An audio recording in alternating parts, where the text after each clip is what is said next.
दोस्तों नमस्कार। आप पब्लिक न्यूज टीवी देख रहे हैं और पब्लिक न्यूज टीवी पर मैं हूं देवकी नंदन मिश्र।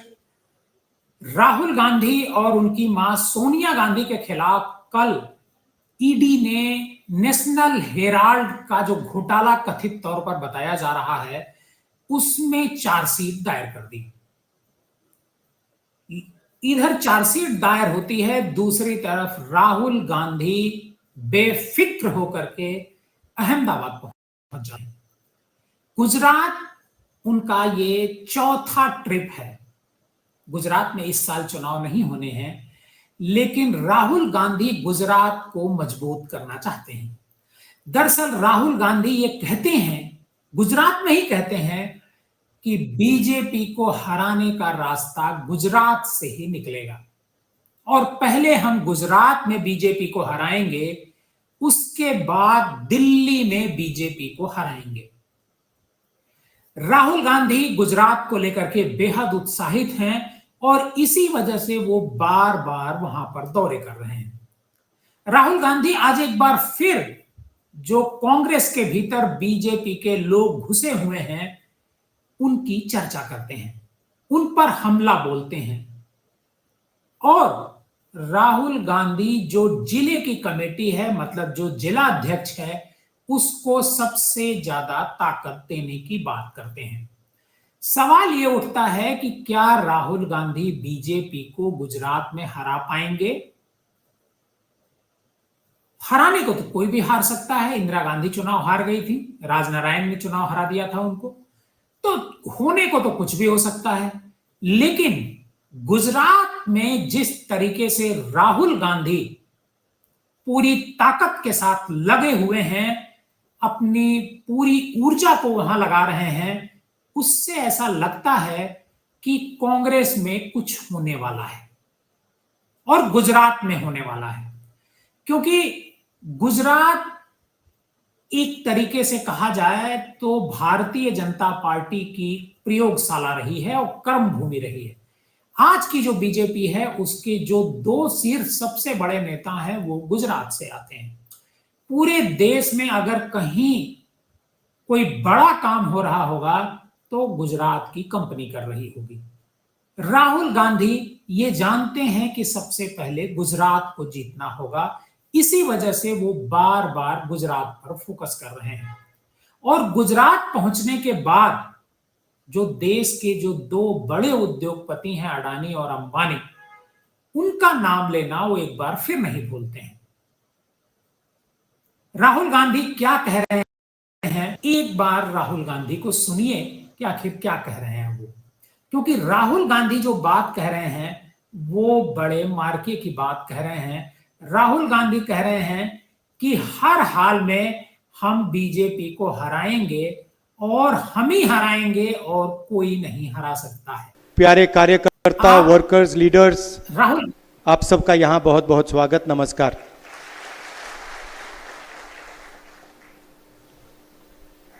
मूड कैसा है आपका?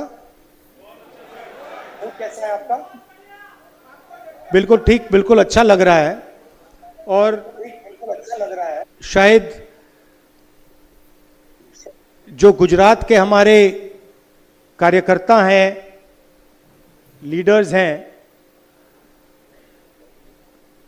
सबसे स्ट्रॉन्ग, मजबूत, निडर हमारे लोग हैं।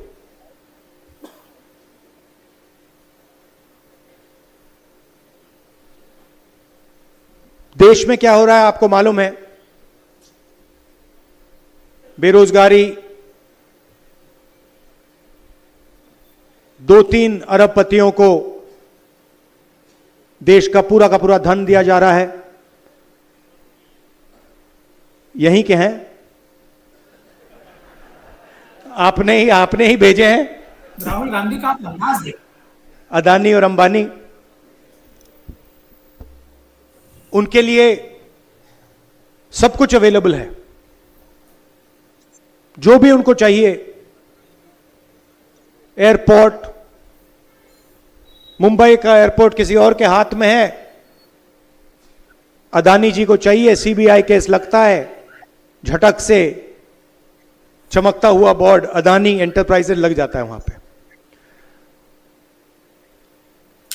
पोर्ट्स, शुरुआत यहीं से हुई थी। एयरपोर्ट, सीमेंट, इंफ्रास्ट्रक्चर, सारा का सारा डिफेंस, सारा का सारा इनके हाथ में जा रहा है। और जनता गुजरात में और पूरे देश में बस देखती जा रही है।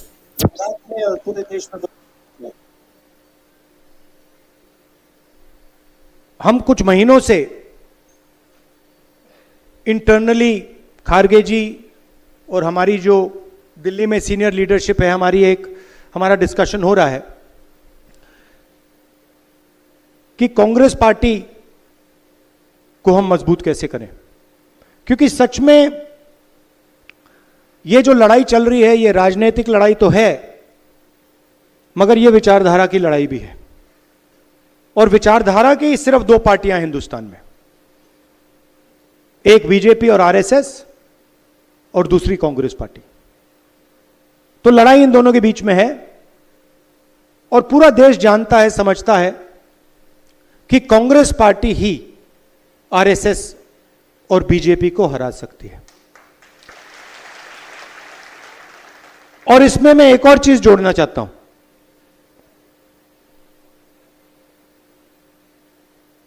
कि सबसे पहले अगर हमने आरएसएस और बीजेपी को देश में हराना है तो रास्ता गुजरात के थ्रू जाता है। हमें पहले यहां पर जो हमारी ओरिजिनल फाउंडेशन थी, हमारी पार्टी भी, अगर आप सोचें, हमारी पार्टी भी गुजरात से ही शुरू हुई थी। हमारे सबसे बड़े जो नेता थे महात्मा गांधी, वो आपने हमें दिए थे, और सरदार पटेल जी भी आपने हमें दिए। तो हमारी विचारधारा भी, हमारी पार्टी भी यहीं से शुरू हुई है। मगर काफी सालों से हम डिमोरलाइज से हैं। गुजरात में डिमोरलाइजेशन है नहीं है ना? थोड़ी, मतलब थोड़ा लग रहा है कि भाई ये बड़ा मुश्किल काम है। तो मैं यहां आया हूं आपको बताने कि ये कोई मुश्किल काम नहीं है, ये आप लोगों के लिए आसान काम है। और आप देख लेना, हम ये काम गुजरात में पूरा करके छोड़ेंगे।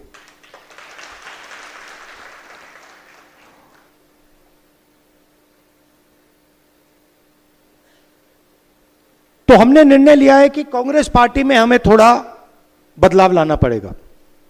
अभी मैं आपके डिस्ट्रिक्ट के सीनियर नेताओं से मिला और बहुत अच्छा डिस्कशन हुआ, और उन्होंने दो तीन चीजें मुझे कही जो शायद हर डिस्ट्रिक्ट के नेता कहेंगे। सबसे पहले, जो हमारे बीच में कंपटीशन होता है वो डिस्ट्रक्टिव कंपटीशन होता है, प्रोडक्टिव कंपटीशन नहीं होता है। दूसरी बात, लोकल लोगों को, लोकल डिस्ट्रिक्ट्स के नेताओं को टिकट डिसीजन में शामिल नहीं किया जाता है। टिकट, उन्होंने हमें बताया भैया टिकट हमें पता नहीं कहां से आया, पता नहीं कहां से, मतलब आसमान से टपक के आ जाते हैं, राइट? दूसरी बात जो मैंने पिछली बार कही कि आप लोगों को काफी अच्छा लगा, मैंने कहा कि देखिए दो तरीके के घोड़े होते हैं, एक रेस का होता है और दूसरा बारात का घोड़ा होता है। अच्छा, उसमें तीसरा भी होता है, उसको जोड़ देता हूं, एक लंगड़ा घोड़ा भी होता है। और आप ही ने मुझे यह बात बताई कि देखिए राहुल जी, प्रॉब्लम क्या है कि कांग्रेस पार्टी कभी कभी रेस के घोड़े को बारात में बेच देती है और बारात के घोड़े को रेस में दौड़ा देती है। तो हम ये बात इन घोड़ों को हम थोड़ा अलग अलग करना चाहते हैं कि भैया ये रेस का घोड़ा है, ये बारात का घोड़ा है और ये लंगड़ा घोड़ा है, और रेस के घोड़े को हम दौड़ाएंगे, बारात के घोड़े को हम नचाएंगे। राइट? तो हमारे डिस्कशन में से मेन बात क्या निकली कि डिस्ट्रिक्ट को अहमदाबाद से नहीं, डिस्ट्रिक्ट को डिस्ट्रिक्ट से चलाना चाहिए, और डिस्ट्रिक्ट के जो नेता हैं, डिस्ट्रिक्ट के जो लीडर्स हैं, उनको स्ट्रेंथ देनी चाहिए, और खास तौर से जो डिस्ट्रिक्ट प्रेसिडेंट है उसको जिम्मेदारी देनी चाहिए, उसको पावर देनी चाहिए, और उसके हाथ मजबूत करने चाहिए। और यह काम हम अब शुरू कर रहे हैं। भेड़िया जी आए हैं, ये मंत्री रहे हैं, सीनियर हैं, इनको हमने यहां भेजा है। गुजरात के भी लोग आए हैं, जिग्नेश आए हैं, 2-3 और लोग आए हैं। ये आपसे बातचीत करके हमारे को 5-6 नाम देंगे जिनमें से आपका डिस्ट्रिक्ट प्रेसिडेंट चुना जाएगा। डिस्ट्रिक्ट प्रेसिडेंट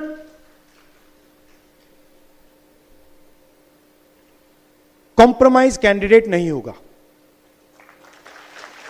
डिस्ट्रिक्ट प्रेसिडेंट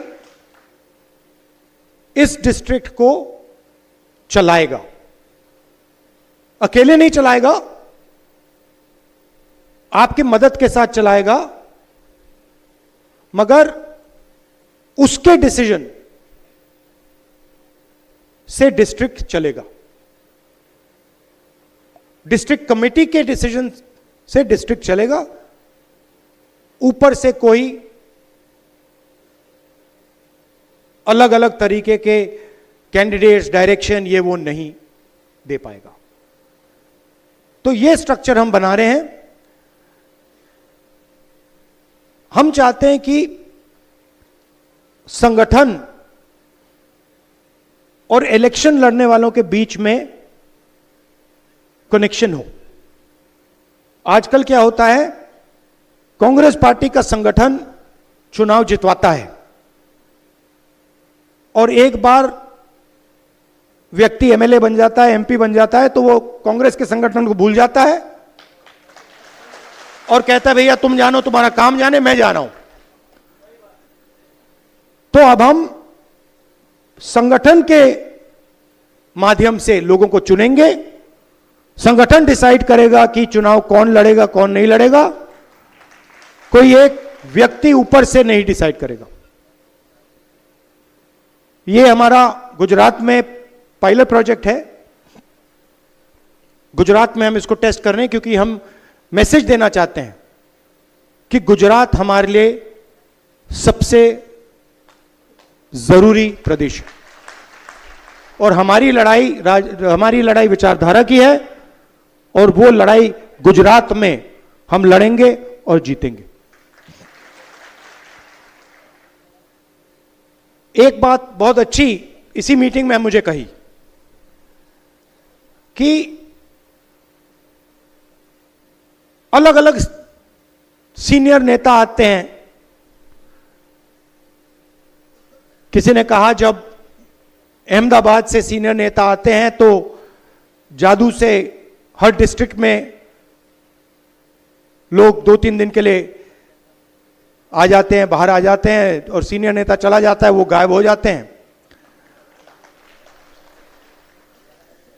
मगर इनके पास सचमुच में कोई पकड़ नहीं होती कि सीनियर नेता बने घूम रहे हैं मगर बूथ नहीं जिता पाते हैं।